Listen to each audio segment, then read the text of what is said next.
Narasimha Reddy. This is Daniel of the 57th Regiment of the British Company, Madras Presidency. Come forward and show your surrender. Prepare the cannon.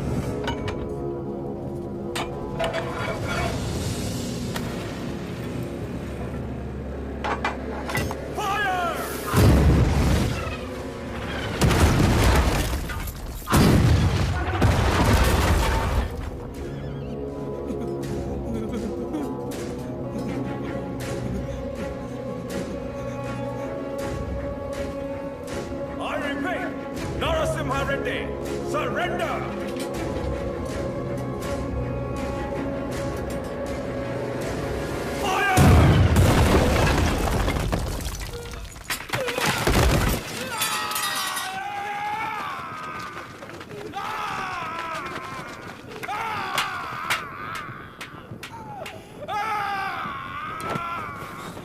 बस थोड़ा सा सह लो।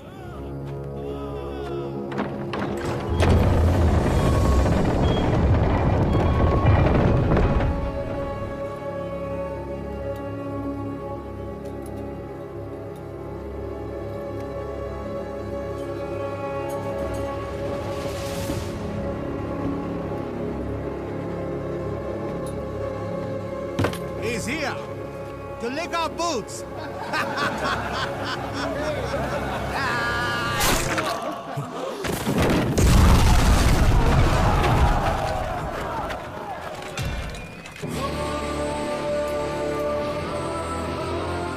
Infantry! Charge!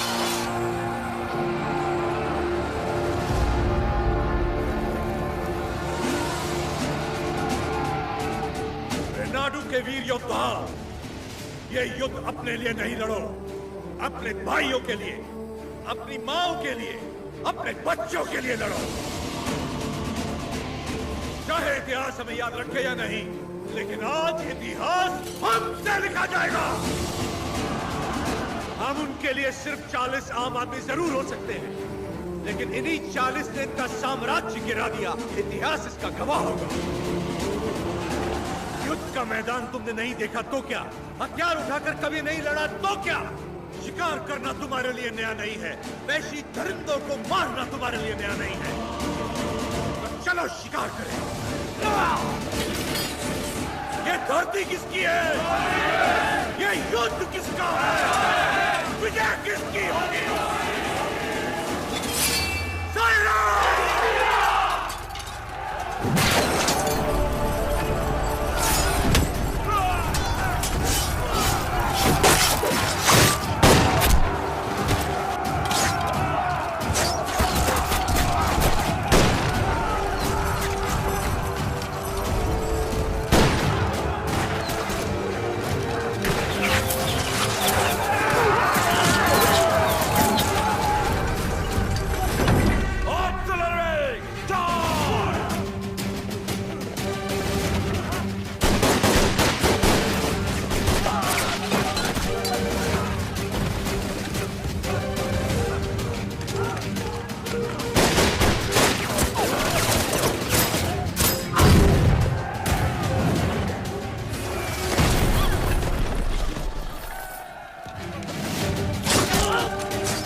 रक्षा करना जगन्नाथ।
और बेटा।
सुमैया, सुमैया, ऐसी ही मौत तो मैं चाहता था। सुमैया,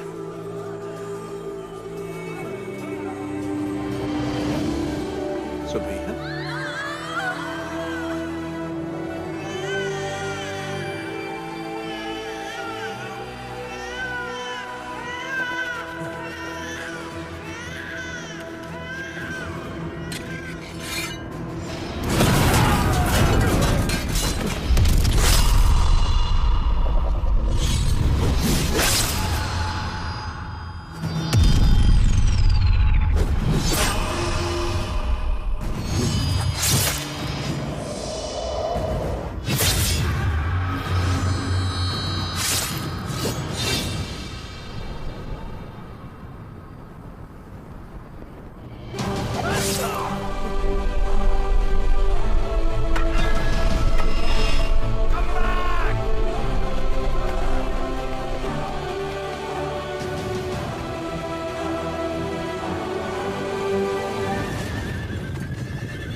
तीन सौ फिरंगियों के डर के मारे किसी पालेगार ने तुम्हारा साथ नहीं दिया, पर तुम अकेले डटे रहे।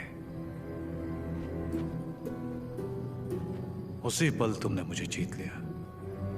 वही 300 फिरंगी तुमसे डर गए और जिस पल मेरी मदद मांगने आ गए, उसी पल तुमने उन्हें भी जीत लिया।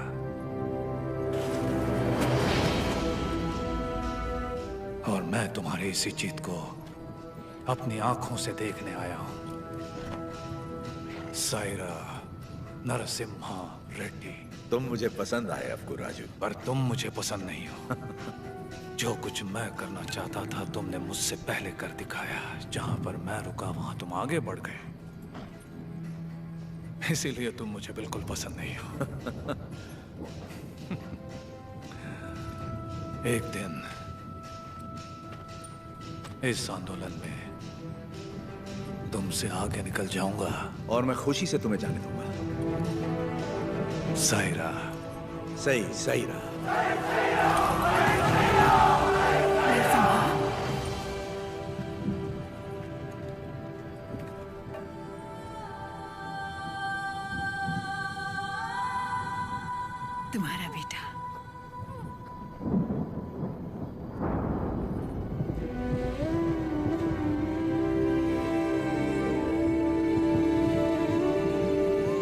स्वतंत्रता के लिए लड़ने वाला कभी मरता नहीं।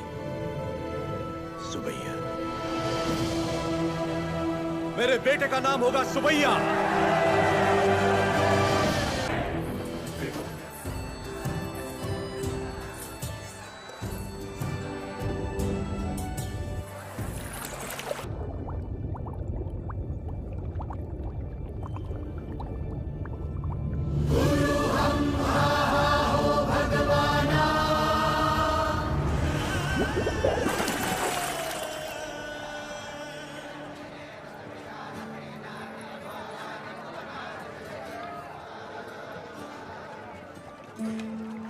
क्या हुआ बेटी? हाँ, स्वामी जी, अंदर कोई है? अच्छा, वो महोत्सव से पहले सरोवर में रहने वाले संगमेश्वर स्वामी की स्तुति करने की प्रथा है। हाँ, लेकिन इतनी देर पानी में? जल में सांस रोकने की विद्या जानने वाले एक महापुरुष हैं, मज्जारी नरसिम्हा रेड्डी जी।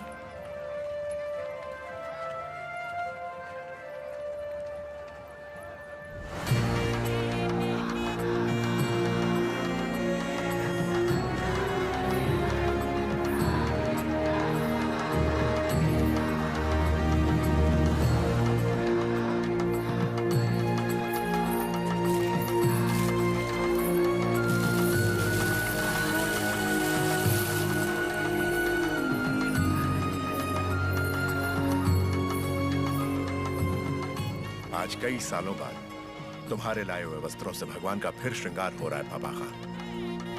ये हमारे भाई नरसिम्हा रेड्डी की महिमा है कि अंग्रेजों का बंद करवाया हुआ ये उत्सव फिर से शुरू हो गया। या अल्लाह, इस जश्न को किसी की नजर न लगे, सब मिलकर दुआ करो।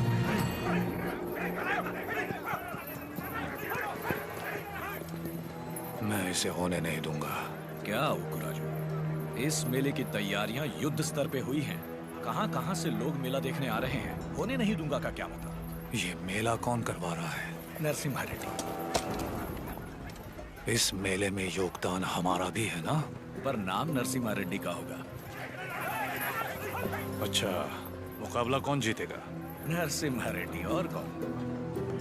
और हम जीत जाए तो भी सब नरसिम्हा रेड्डी की जयकार करेंगे कि उसने इतना निष्पक्ष मुकाबला करवाया। यानी जीते कोई भी, जयकार उसी की होगी। क्या ये सही होगा बसी रेड्डी? तो नहीं जीतेगा। अपने आदमी को देखो वहां, वो नशीली दवा बैलों को पागल कर देगी।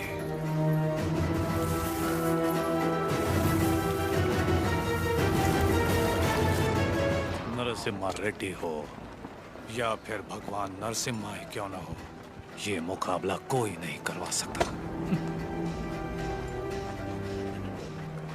बोली रेड्डी, दवा और ज्यादा मिला दो। ये मुकाबला क्या महोत्सव ही नहीं होना चाहिए।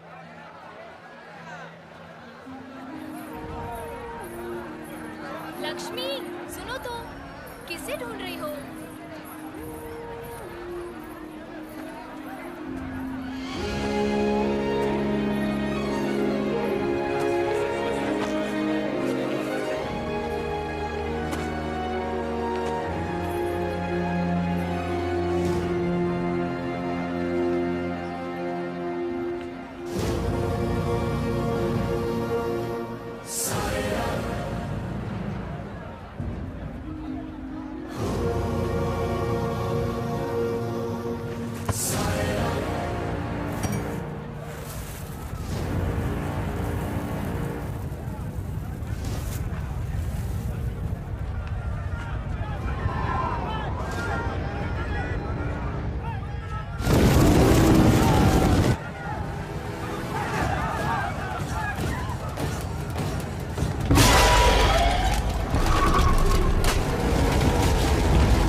हमारे आदमी ने इसे दवा मिलाते देखा तो सच पता चला। अरे जो हो गया सो हो गया, कोई अनहोनी तो नहीं हुई ना। भूल जाओ, सब कुछ ठीक है। अबकू राजू भी तो पालेगार ही है। चलो छोड़ो, अब जाओ सब, ये उनकी खानदानी दुश्मनी है, सब जानते हैं। तमाशा खत्म। रुक जाओ।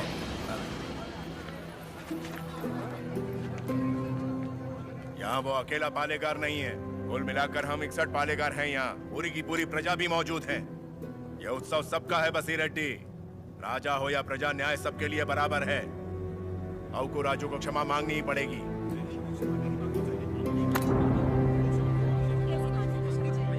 सब चुप क्यों हैं? पिताजी न्याय की बात कर रहे हैं, इन्हें क्षमा मांगनी ही चाहिए। हाँ हाँ, क्षमा तो मांगनी ही चाहिए। क्षमा मांगनी चाहिए। एक पालेगार क्षमा कैसे मांगेगा?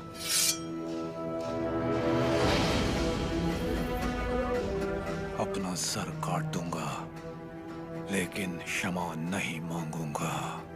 अबकू राजू। पापा खान, माना कि अबकू राजू ने अपराध किया है, लेकिन ये पालेगार हैं 70 गांव के। ये तो सब जानते ही हैं कि इन्हें मुझसे नफरत है, और यही नफरत इस अपराध का कारण भी है। लेकिन ये अपनी प्रजा से प्रेम करते हैं, और प्रजा पर इनके कई उपकार भी हैं, तो उनकी खातिर इन्हें हम क्षमा कर देते हैं।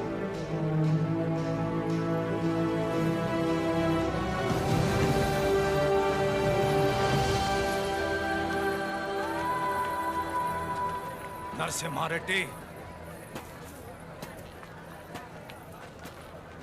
तुम मुझ में अच्छाइयां देखते हो, ये मुझे अच्छा नहीं लगता।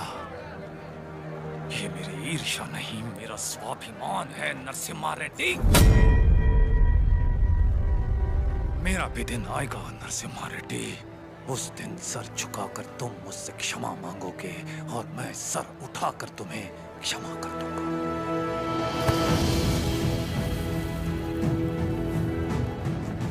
इस मिट्टी में वीरता है। ये वीरता तुम में भी है और मुझ में भी। अपनी ये वीरता दुश्मनी पर नहीं, अपने देश पर खर्च करो। उसके बाद मैं तुम्हारे आगे सर झुका भी सकता हूं, और वक्त आने पर तुम्हारे लिए सर कटा भी सकता हूं।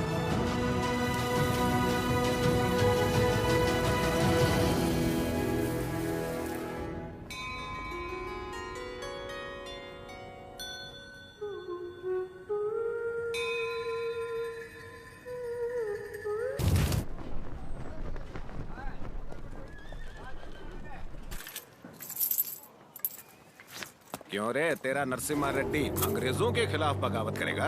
हमारे मना करने के बावजूद वो ये महोत्सव करवा रहा है। हम ये और बर्दाश्त नहीं करेंगे। मद्रास चिट्ठी लिख दी है मैंने, अब वो लोग देख लेंगे उसे। वहाँ खबर पहुँचाने के लिए ही तो किया। असली महोत्सव तो अब शुरू होगा।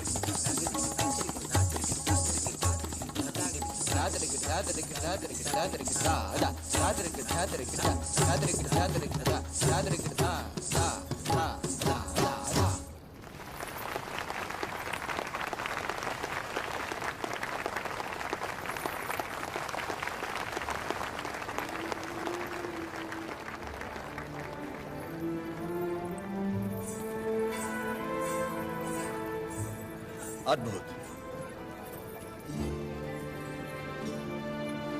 हम जानते हैं। लक्ष्मी जी, लोगों के हित के लिए क्या आप अपनी कला को नए अंदाज में प्रस्तुत नहीं कर सकती? ये लक्ष्मी सिर्फ देवताओं के लिए नाचती है, उन्हीं के लिए गाती है, आम मनुष्यों के लिए नहीं। भगवान भी तो इंसान के लिए ही है ना। लोगों को जगाने के लिए अपनी कला को थोड़ा सा बदल लीजिए, फिर देखिए कितना निखार आ जाएगा।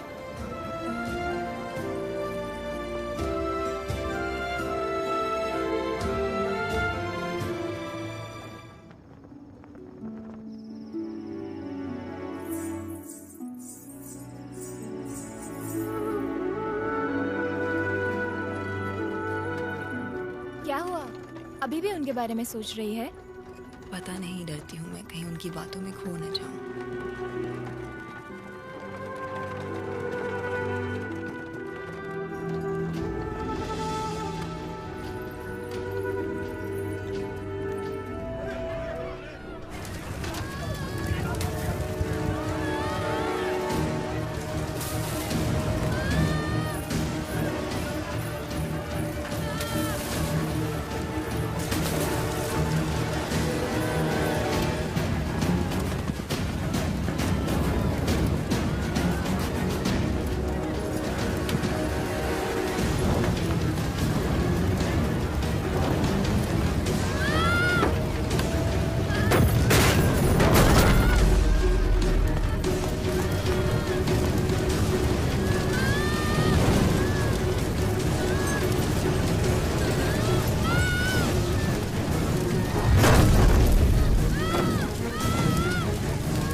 हट जाओ, सब हट जाओ।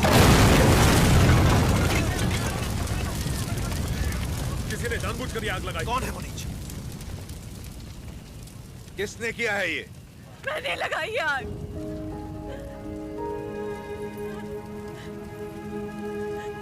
मैंने लगाई। जिस घर में तुम दीप जलाती थी उसी घर को तुमने जला दिया? तो और क्या करती? कभी हम राजाओं की तरह रहते थे, अंग्रेज आए और इस भूमि को दरिद्र कर दिया। उसमें 2 साल हो गए हमें सूखे की मार सहते। किसी तरह हमने आधी अधूरी फसल उगाई, वो भी अंग्रेज लगान के तौर पर उठा ले गए। अब तक तो मैं किसी तरह बच्चों का पेट पालती रही, लेकिन अब मेरा बेटा चोरी पे उतर आया है। इससे बड़ी शर्म की बात और क्या हो सकती है? जो हाथ देने के लिए उठे थे उन्हीं को चोरी करता हुआ नहीं देख सकी मैंने सोचा अपमान के जीवन से सम्मान की मौत अच्छी।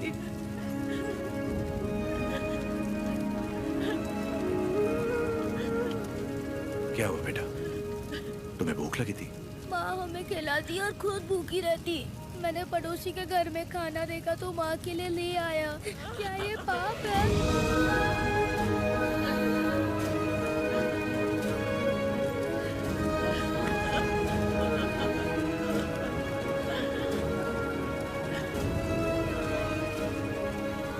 बड़े भैया, वियालावाड़ा और नौसम किले के गोदामों का अनाज बैलगाड़ियों में भर के ले आई। आज से रेनाडू की इस धरती पर कोई भूखा नहीं सोएगा।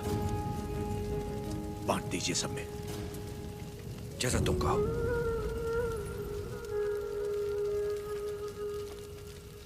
चोरी करना पाप होता है बेटा। चोरी मतलब? जो चीज हमारी नहीं उसे हाथ लगाना चोरी है। और हमारी हो तो वो हमारा हक है, उसे नहीं छोड़ना चाहिए।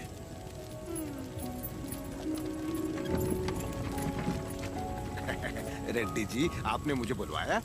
मैंने इस महीने की पेंशन भेज दी है। राघवाचारी, जब तक अच्छी फसल होती रही, ये लोग तुम्हें समय पर लगान दे रहे थे या नहीं? बिल्कुल दे रहे थे सरकार। तो जाकर अपने मालिकों से कह दो, सूखे में लगान नहीं मिलेगा। क्या कहा? ये कहा कि अगले साल भी लगान नहीं मिलेगा। मैं समझा नहीं। ना माने तो हम उनकी हड्डियों का हल बनाकर अपने खेत जोतेंगे और दुगना लगान चुका देंगे। आफत आ गई तो? आने दो, मुझे उसी दिन का इंतजार है।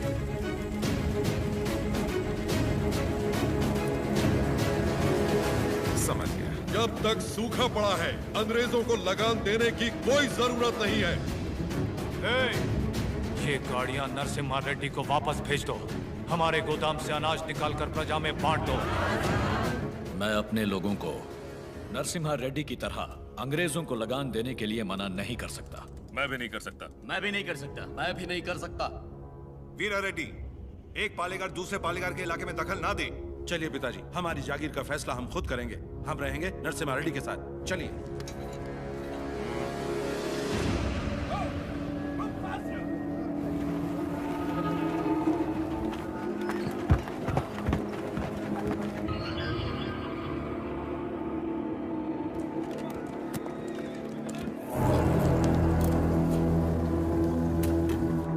मद्रास प्रेसिडेंसी 1 साल में जितना टैक्स भरती है उसमें पूरा लंदन 25 साल तक बैठ के खा सकता है। ये दत्ता मंडलम से इतना कम टैक्स क्यों आया है? वहाँ से शुरू से टैक्स इकट्ठा करना मुश्किल रहा है सर। रीजन? रेनाडू की महिमा है सर। कहते हैं वहाँ पैदा हुआ खरगोश भी चीते से लड़ जाता।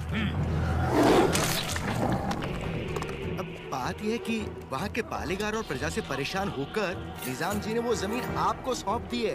तभी तो उसे दत्त मंडलम कहते हैं। वहाँ अक्सर सूखा पड़ता है, लेकिन वो लोग किसी के आगे हाथ नहीं फैलाते। टैक्स तो वो देंगे, लेकिन अपने मन का। जरूरत पड़ी तो उन सबको मार के टैक्स ले आओ। मार तो वो भी हमें सकते हैं, तो थॉमस मुनरो के राइटवरी एक्ट ने उनके सारे पावर छीन लिए, लेकिन लोग अपने पालेगारों पर जान देते हैं। सच तो ये है सर, हमारे लोग भी उनसे डर के मारे कांपते हैं। Tell me in one sentence. उయ్యాలవాడ Narasimha वो उन सब की ताकत है सर। तुमने उसे देखा है कभी? देखा तो नहीं, लेकिन उसके बारे में कहानियां सुनी है। 10 बरस की उम्र में एक आदमखोर चीता मार के अपने कंधे पर उठा लाया था। You Indians are all bloody barbarians, Madhavaya. सुनी सुनाए बातों पर भरोसा कर लेते हो। उस एरिया को कलेक्टर नहीं बल्कि चाहिए एक हंटर।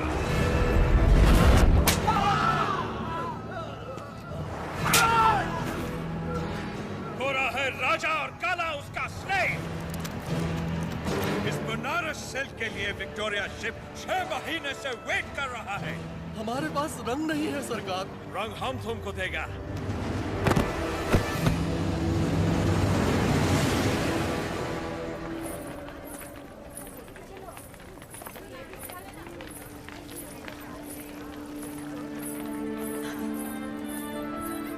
ये ब्याह नहीं त्योहार है, हिंदू मुसलमानों के बीच प्रेम का त्योहार।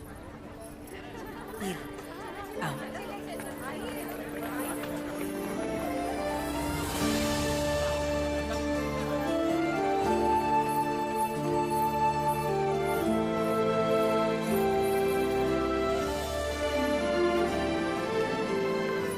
अगर मुझे पता होता आप आ रहे हैं, मैं यहाँ कभी नहीं आती।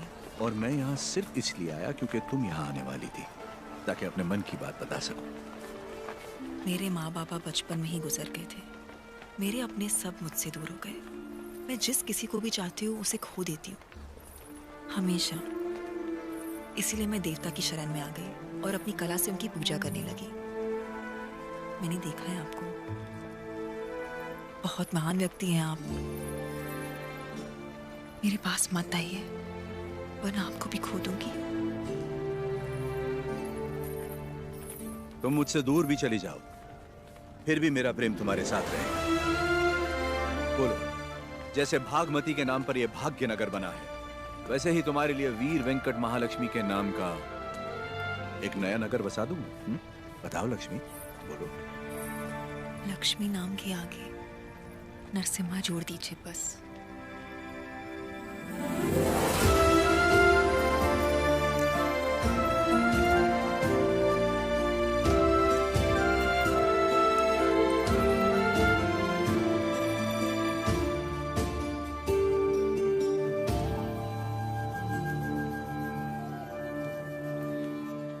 स्वामी, नोसम किले को खबर भेजती है, नरसिम्हा रेड्डी वहाँ भी नहीं है।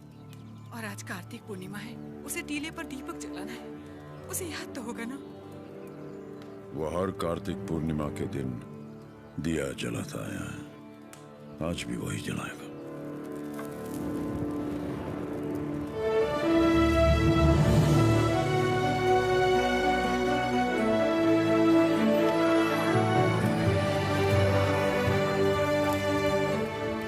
नरसिम्हा रेड्डी को सत्य बताने का समय आ गया। कल यज्ञ की तैयारी कीजिए।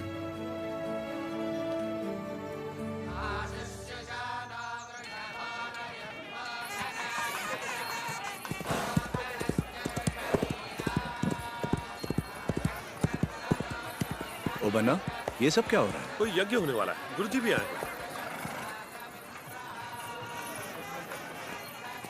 प्रणाम गुरुदेव। आयुष्मान भव। सीमा में अकाल पड़ा है, वर्षा के लिए यज्ञ करना होगा। चलो, जैसी आपकी आज्ञा। तैयार हो जाओ। नरसिम्हा जी माँ। ये वस्त्र पहन लो। ठीक है माँ। बोल ना। आप बोलिए ना। नहीं नहीं, तू बोल। माँ, हाँ? कुंवारे पुरुषों को तो यज्ञ नहीं करना चाहिए ना, तो फिर मैं कैसे? तुम्हारा विवाह बचपन में हो चुका है, सिद्धमा के साथ हो चुका है नरसिम्हा।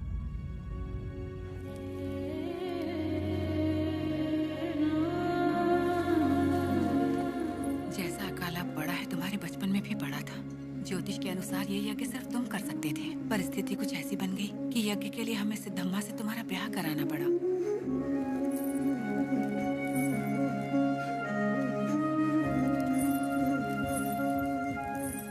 यज्ञ की खातिर हमने ये सब कर तो दिया, फिर पता चला तुम्हारी कुंडली में दोष है। तुम और तुम्हारी पत्नी 24 वर्षों तक एक दूसरे को देख नहीं सकते थे। वरना तुम्हारे प्राण संकट में आ जाते, तो हमें तुम दोनों को अलग करना पड़ा।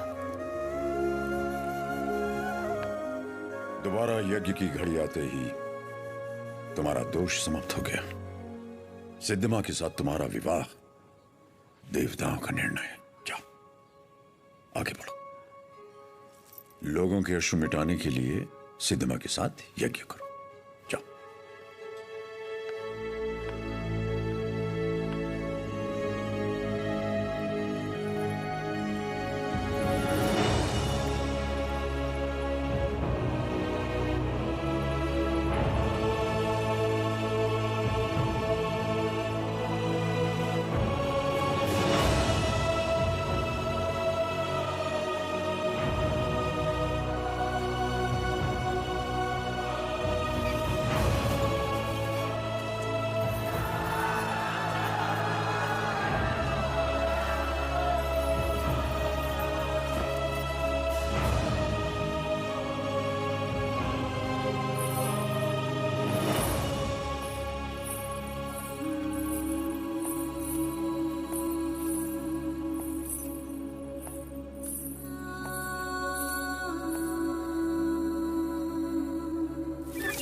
लक्ष्मी, तुम अपने आप को मृत्युदंड क्यों दे रही हो? अपराध तो मुझसे हुआ है, तो मुझे दंड दो। ये सब सहने की ताकत नहीं है मुझ में। ये मेरे साथ ही क्यों होता है?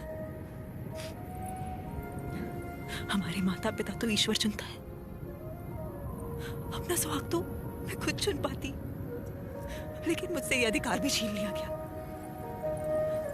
कम से कम मेरी मौत तो मुझे चुनने दीजिए। रुको। ईश्वर हर किसी को कला नहीं देता है, और तुम्हारी कला तो लोगों में नई जागृति पैदा कर सकती है। ये कला ना तुम्हारे लिए है ना उस ईश्वर के लिए, ये लोगों में नई प्रेरणा जगाने के लिए। तुम्हें अपने प्राण देने का कोई अधिकार नहीं है।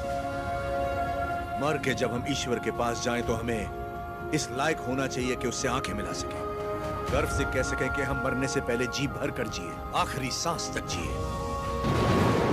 हर जीवन का एक प्रयोजन होना चाहिए, बल्कि हर मृत्यु एक नए जीवन का शुभ आरंभ होना चाहिए। जिस दिन अपने जीवन का लक्ष्य पा लिया, उसी दिन अपनी मृत्यु का उद्देश्य भी पा लिया।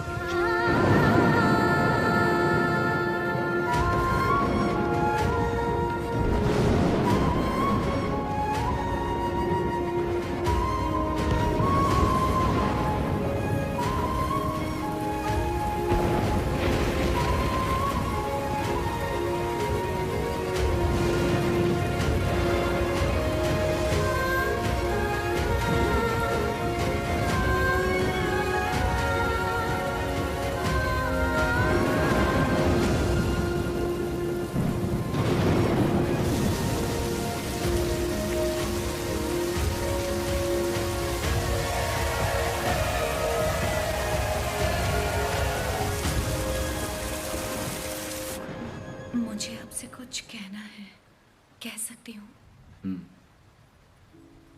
ये ब्याह आपकी इच्छा से नहीं हुआ है ना? बचपन का ब्याह है, इच्छा अनिच्छा का सवाल ही कहाँ उठता है।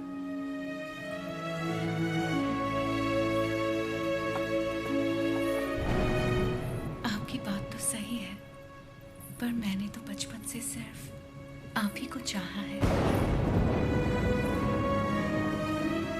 तुम्हें पता था कि हमारा ब्याह हुआ है? और क्या, मुझे तो बचपन से ही पता था। बचपन से लेके आज तक आप ही मेरे संसार हैं। आपके लिए न जाने कितनों से लड़ी हूँ, यहाँ तक कि अपनी अम्मा से भी। सब कहते थे कि अगर मैंने आपको देखा तो दोष लगेगा, इसलिए आपसे कभी मिल नहीं पाई। आप यकीन नहीं करेंगे, नींद खुलते ही पहले आपके बारे में पूछती थी। आपकी वीरता भरी कहानियां सुनकर बहुत खुश होती थी। हर रोज आप जिस मंदिर जाते थे मैं भी वहीं जाती थी। जैसे आप पूजा करते थे वैसे मैं भी पूजा करती थी। उस दिन उत्सव में जैसे ही मैंने आपको आते हुए देखा, मैं सरोवर की ओर चली गई। मुझे डर था कि अगर आपको पानी में भी देख लिया तो आपको दोष लगेगा। ये 24 साल मैंने कैसे गुजारे सिर्फ मैं ही जानती हूँ। मुझे सिर्फ उस पल का इंतजार था जब आपको जी भर के देख सकूं।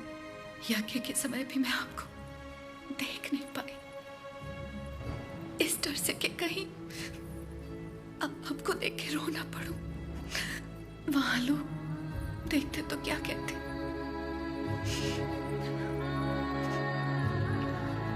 आप कहें तो अब देख लूं।